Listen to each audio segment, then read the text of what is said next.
Hello everyone, আমি বিতিশা রান্নাঘরে সবাইকে স্বাগত জানাচ্ছি। আজ যে রেসিপিটি আপনাদের সাথে শেয়ার করছি সেটি হলো পটল আলু দিয়ে মাছের ডিমের বড়ার ঝোল। চলুন তাহলে দেরি না করে রেসিপিটি দেখে নেওয়া যাক। তার জন্য প্রথমে 4 থেকে 5টি পটল ও 2টো মাঝারি সাইজের আলু নেব। পটলের খোসা ছাড়িয়ে গোল গোল করে কেটে নেব, আলুও কেটে নেব। সবজিগুলো ধুয়ে নেব। অন্যদিকে মাছের ডিম ধুয়ে জল ঝরিয়ে একটি পাত্রে নিয়ে নেব। এরপর ডিমে পরিমাণ মতো লবণ, পরিমাণ মতো হলুদ ও পেঁয়াজ বাটা দিয়ে মেখে নেব।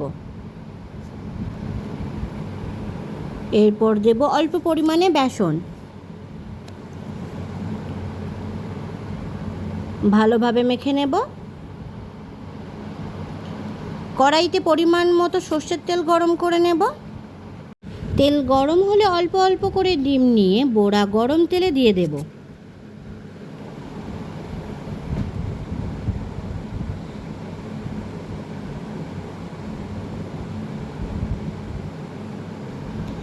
এক পিঠ ভাজা হলে অপর পিঠ ভেজে নেব।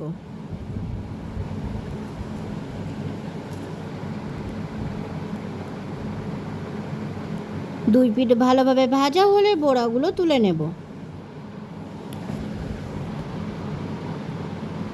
এরপর বাকি বড়াগুলোকেও ভেজে নেব।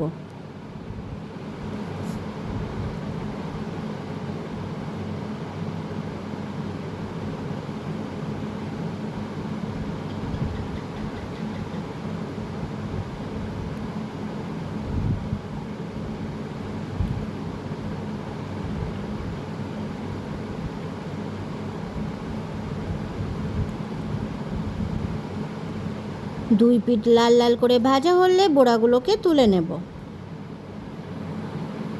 গরম তেলে দিয়ে দেব 5 ফোড়ন। ফোড়ন ভাজা হলে দিয়ে দেব পেঁয়াজ কুচি। পেঁয়াজ ভাজা হলে দেব পটল।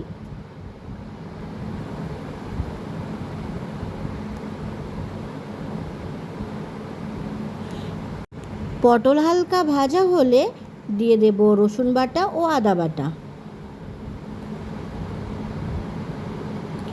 কিছু সময় কষে নেব।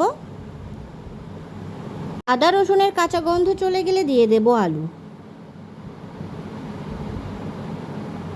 আলু ও পটল 3 থেকে 4 মিনিট ভেজে নেব।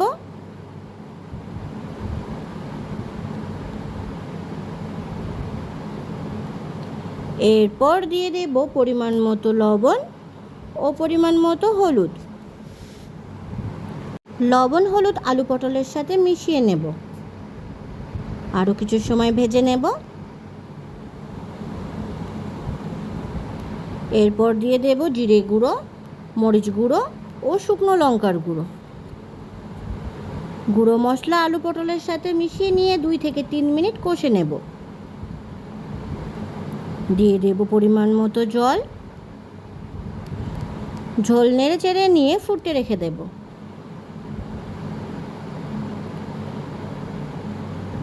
ঝোল কিছু সময় ফোটার পর দেখে নেব আলু সিদ্ধ হয়েছে কিনা।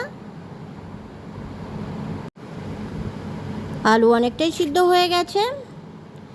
এরপর দিয়ে দেব ভেজে রাখা মাছের ডিমের বড়া। বড়াগুলো ঝোলের সাথে মিশিয়ে নিয়ে আরও কিছু সময় ফুটিয়ে নেব। মাঝে মাঝে ঝোল নেড়ে চেড়ে দেখে নেব।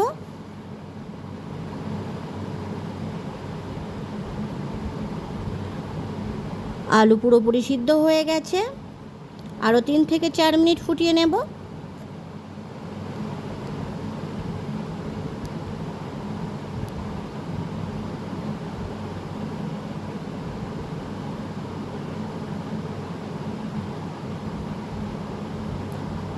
দিয়ে দেব গরম মশলার গুঁড়ো। ভালোভাবে ঝোলের সাথে মিশিয়ে নেব। তৈরি হয়ে গেছে পটল আলু দিয়ে মাছের ডিমের বড়ার ঝোল। ভিডিওটি কেমন হয়েছে অবশ্যই কমেন্ট করে জানাবেন। আর ভিডিওটি যদি আপনাদের ভালো লেগে থাকে তাহলে আমার চ্যানেলটিকে সাবস্ক্রাইব করতে একদম ভুলবেন না। ধন্যবাদ।